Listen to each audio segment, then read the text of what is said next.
Bonjour, alors nous sommes aujourd'hui au Grand Palais avec les responsables d'Accus. Bonjour Karim Mogadem, vous Bonjour êtes Sylviane. directeur du fonds d'investissement d'Accus Capital.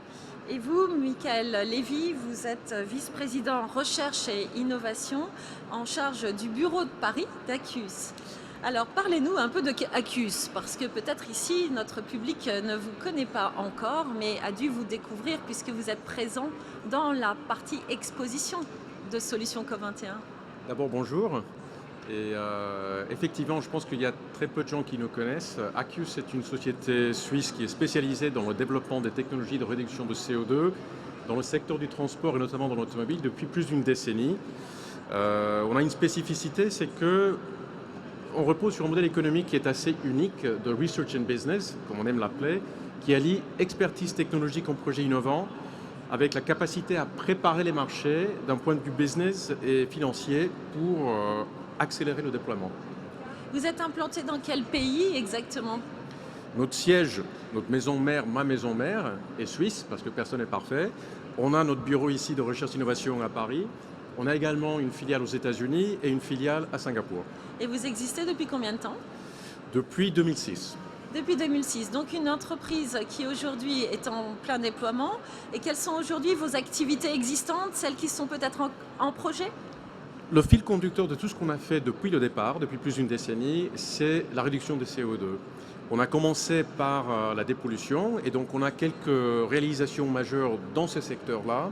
Et notamment et là je vais rentrer un peu dans les techniques, permettez-moi parce que quand même c'est les recherches et innovations, dans la SCR liquide, c'est une technologie pour la réduction des émissions des oxydes d'azote, avec aussi le déploiement d'une technologie de deuxième génération qui est la SCR solide, donc qui passe par le stockage de l'ammoniac en état gazeux dans des supports solides. Tout ça nous amène aussi aux nouvelles technologies qu'on est en train de déployer, qui sont le stockage de l'hydrogène dans la matière solide. Je vous invite aussi à voir notre stand pour mieux comprendre de quoi je parle.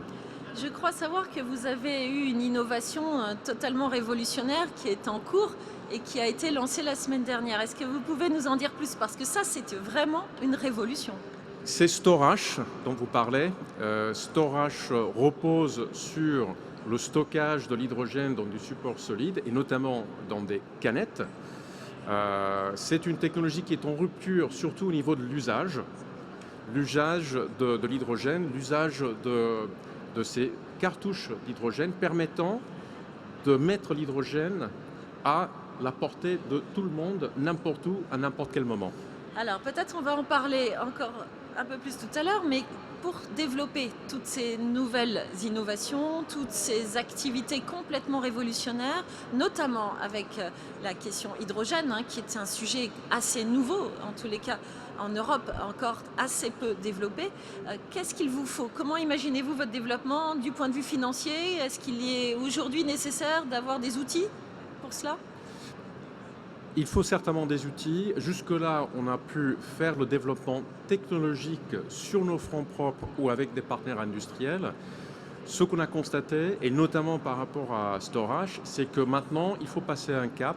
Il faut passer maintenant à des investissements dits d'infrastructure. Ce sont des investissements qui sont d'un niveau beaucoup plus élevé.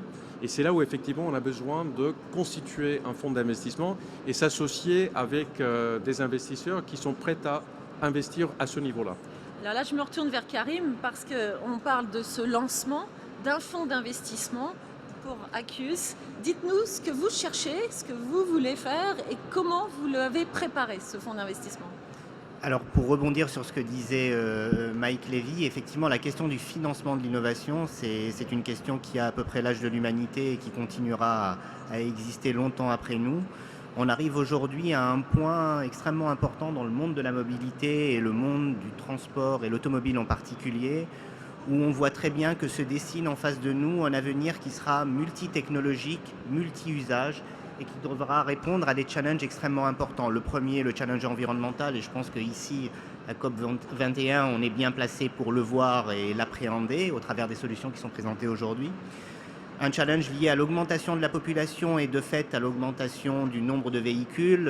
À horizon 2025, plus 60% d'augmentation du parc automobile dans le monde. On est aussi confronté à la problématique du vieillissement de la population avec tous les enjeux qui concernent le véhicule autonome. Et enfin, on est aussi confronté dans ce monde de la mobilité aux nouveaux usages que nous connaissons nous aujourd'hui, mais que surtout nos enfants connaissent. Et par exemple, le fait de pouvoir retrouver dans son véhicule exactement le même environnement qu'avec son smartphone, avec tous les enjeux du véhicule connecté. Donc on est à un moment où ce florilège de technologies, et en particulier les technologies de rupture, vont devoir trouver des sources de financement.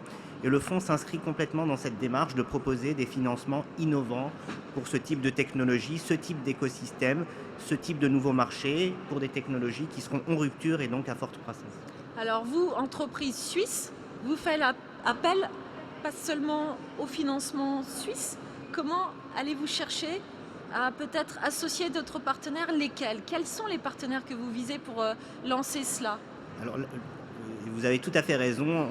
On a aujourd'hui une problématique qui est une problématique globale. Et on le voit aujourd'hui en structurant notre fonds. On a besoin d'avoir des sources de financement qui puissent financer des projets en France, en Europe, en Chine, aux US. Donc ce financement, il a besoin d'être global. Donc il a besoin de faire appel à des investisseurs qui sont des investisseurs globaux, qui n'ont pas comme contrainte de financer uniquement dans certaines zones ou certains secteurs. Et donc finalement, notre travail va aussi consister, au même titre que ce qu'on a fait sur les innovations technologiques, à trouver de l'agilité et de la flexibilité pour que les outils de financement de demain ils puissent s'adapter à toutes les problématiques dans tous les marchés. Donc ça va concerner des investisseurs institutionnels partout dans le monde, mais aussi des investisseurs privés. Et notre volonté est de mixer ces financements pour répondre à notre besoin.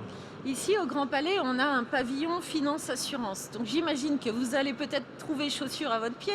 N'y a-t-il, quels sont aujourd'hui les investisseurs qui sont les plus en appétit de ce type d'investissement sur des solutions pour le climat?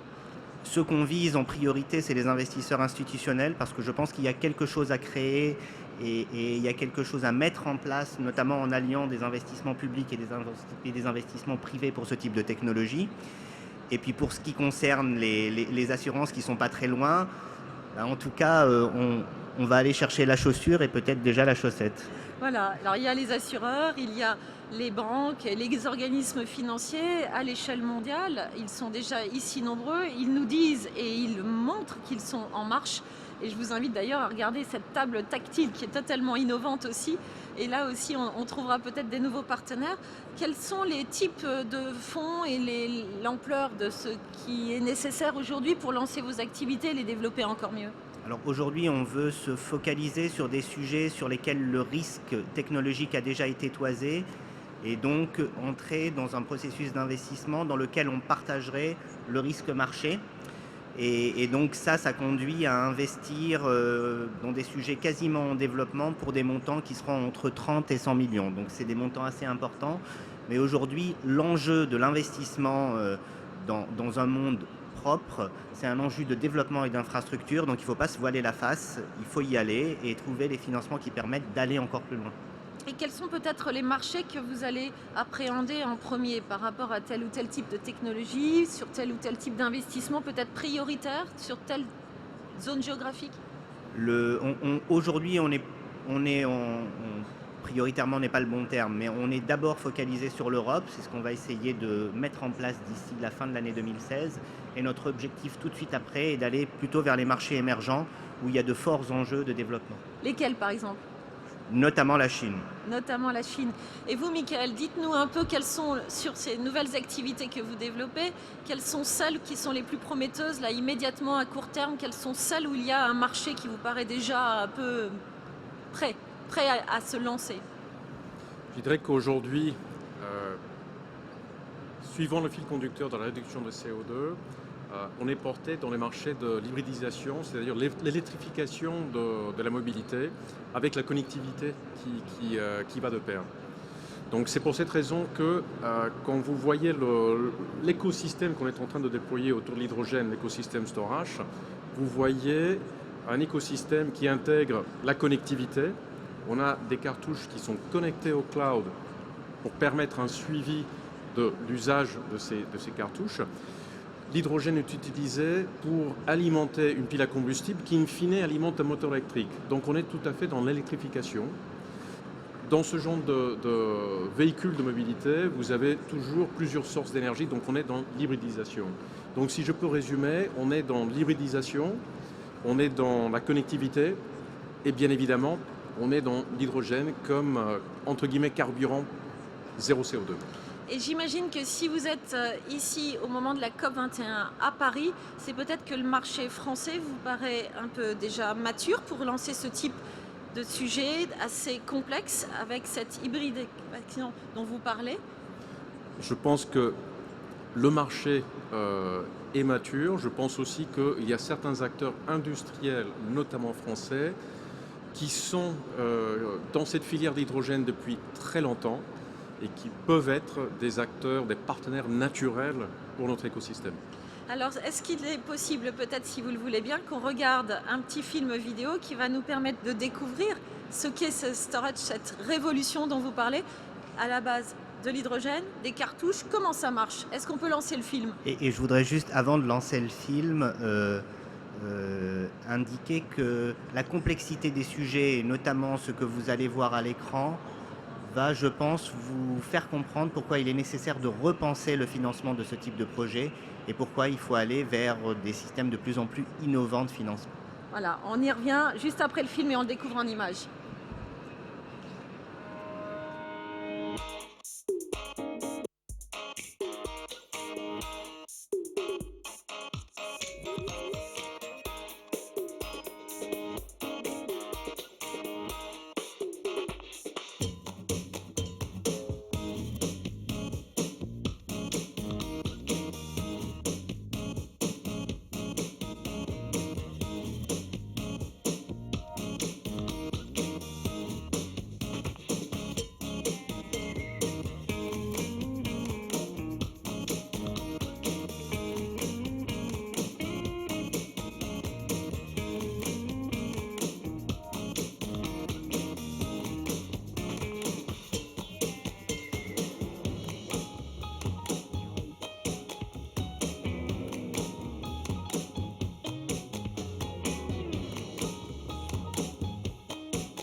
Voilà, donc nous avons découvert cette révolution mondiale, hein, on va le dire, c'est ainsi, parce que là il s'agit d'une cartouche qui peut se promener, qui est multi-usage. Racontez-nous, parce que c'est assez incroyable.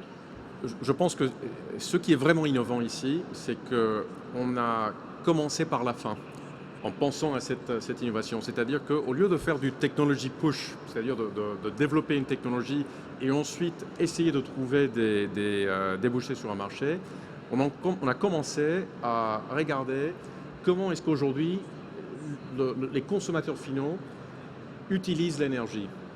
Quels sont les usages actuels? Comment est-ce que la numérisation de notre économie va changer ces usages? Comment est-ce que des jeunes, et pas des vieux comme moi, vont s'adapter à ces nouveaux usages.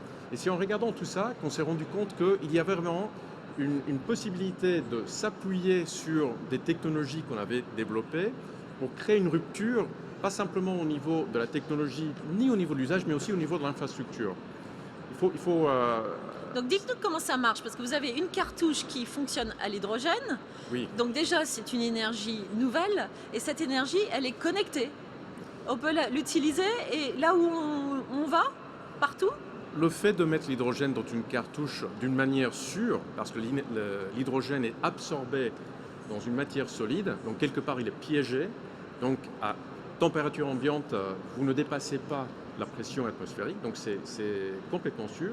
Le fait de piéger l'hydrogène dans une canette de coca, comme disent certains, permet de repenser toute l'infrastructure, repenser toute la distribution, repenser tout l'usage.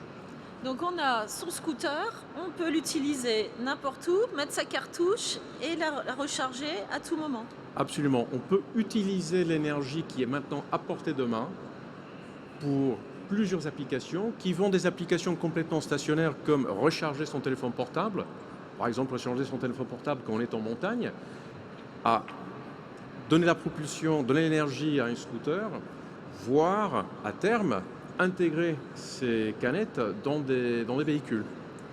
Donc là, on est sur un nouveau produit à vocation à se déployer dans combien de temps auprès du public ? Chaque application a un rythme naturel de déploiement.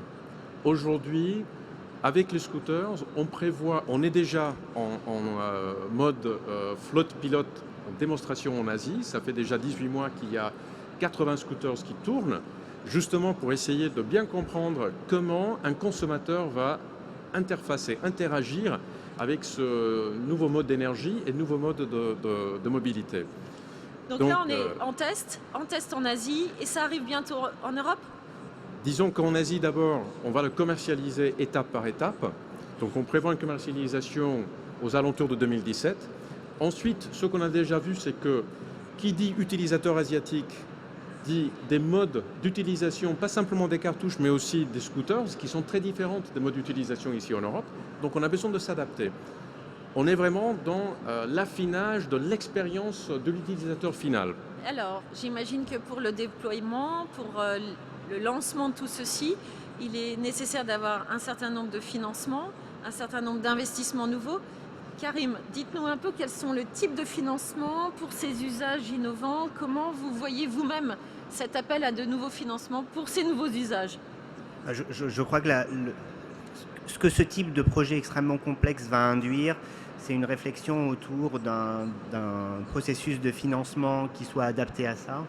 Donc ce à quoi on pense aujourd'hui, c'est associer des industriels et des investisseurs dans des véhicules de financement dédiés, véhicules de financement qui vont permettre de mener la partie développement de ce type de technologie. Alors on est un petit peu...